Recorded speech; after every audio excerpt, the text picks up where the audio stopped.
In a small but important win for the forces of good on Earth, the U.S. Congress, or I should say more specifically the House, this has not passed the Senate yet, and frankly I'm skeptical of whether it will pass the Senate or not, but the U.S. House has passed a budget, a defense budget, which included an amendment which ended the war in Yemen, essentially. It banned the U.S. from funding and from aiding and abetting the Saudis in their genocidal campaign against the people of Yemen, the poorest nation in the Middle East.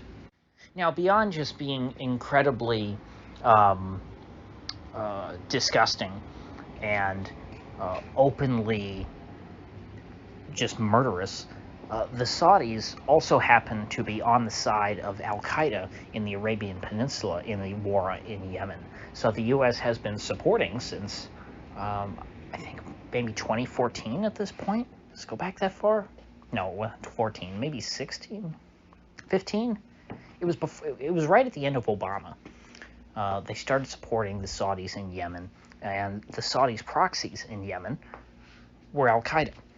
This was a big pillar of the Tulsi Gabbard campaign, because Tulsi was a former veteran, and her big thing was, hey, we're supposed to be fighting a war on terrorism, not a war for terrorism, so let's stop fighting on behalf of al-Qaeda. Let's stop serving as al-Qaeda's air force. Let's stop servicing, the jets of Saudi Arabia if they want to bomb silos of grain in Yemen purposefully just to starve innocent children to death. And now that a resolution, or I shouldn't say a resolution, a law to that effect has been passed in the House.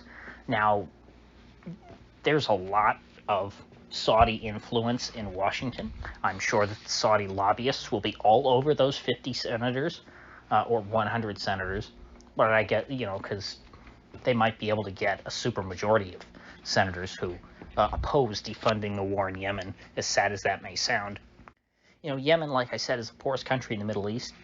There is no Yemen lobby in Washington. There's nobody.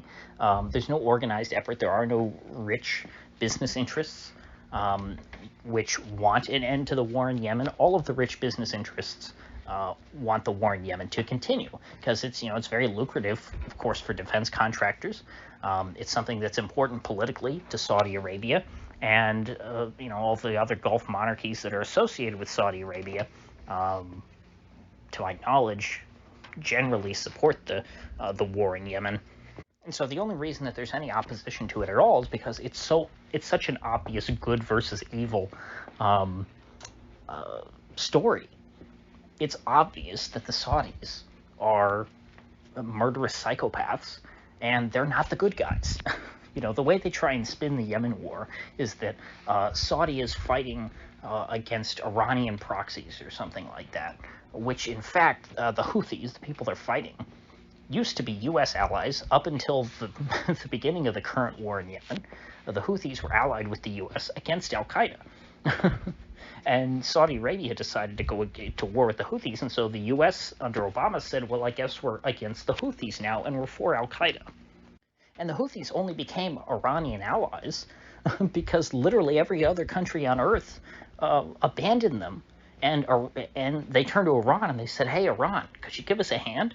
And the Iranians really didn't do much for them, other than just kind of, in international politics say, hey, the Houthis seem like pretty decent guys. We're going to recognize them as the government of Yemen and not recognize these genocidal Saudi puppets.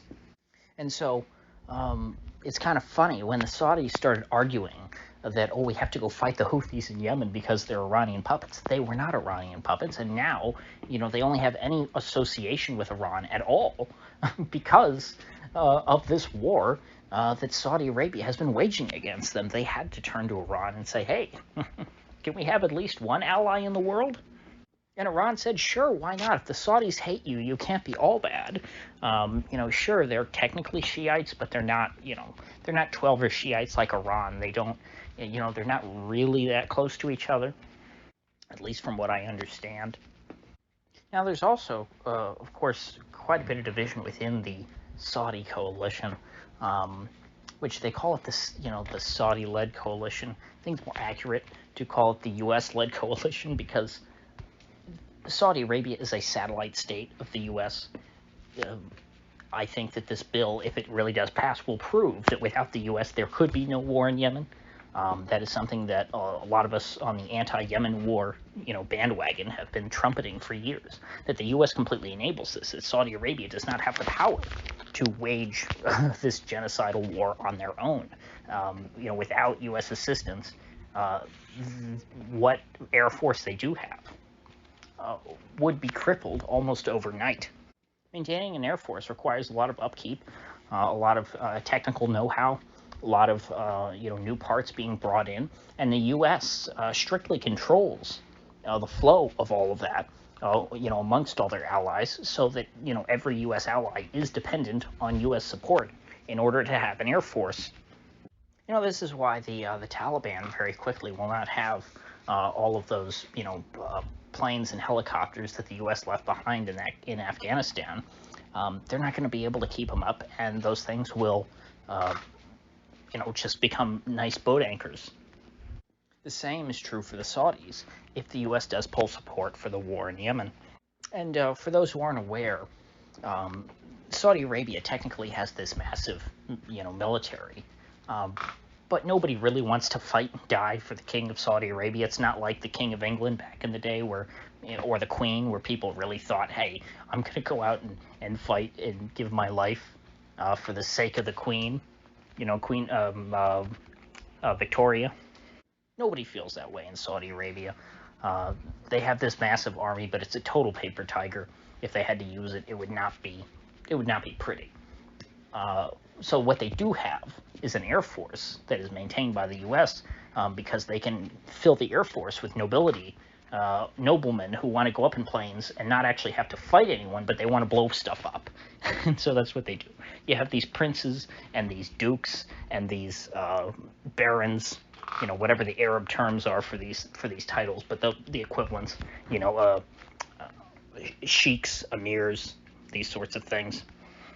And they wear the robes and they learn how to fly a plane, and then they fly it into the World Trade Center. I mean, they drop bombs on small villages in Yemen, and they blow up hospitals, and they blow up elementary schools, and they blow up grain silos, and they bomb sheep in the fields so that nobody has any clothes to wear or any milk to drink. And then people, starve, or they get cholera, because of course the Saudis blow up all of the sanitation facilities, like the lift stations for the water, or the sewage plants, water treatment plants, these sorts of things. This infrastructure, the same thing that the U.S. did, by the way, in Iraq back in 2003.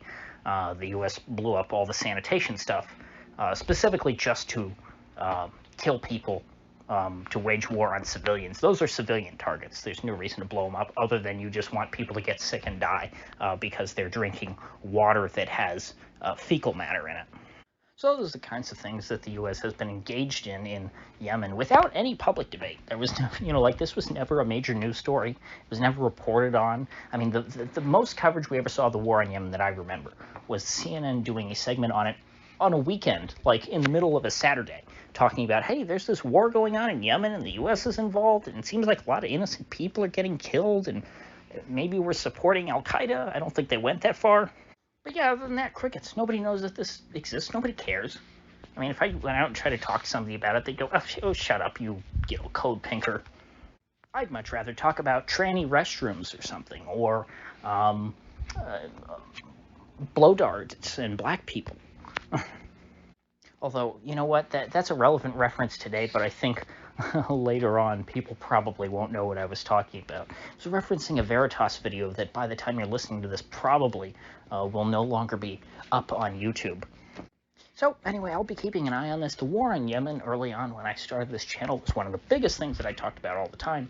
I haven't talked about it so much lately just because, it gets really tiring talking about, oh yeah, another school bus got blown up. Oh, another family's, another 3 generations were just wiped out. An entire lifeline ended, erased from human history. It gets tough talking about that stuff. Of course, not not tough compared to the people who have to live this, who have been living this every day since Barack Obama decided to placate the Saudis.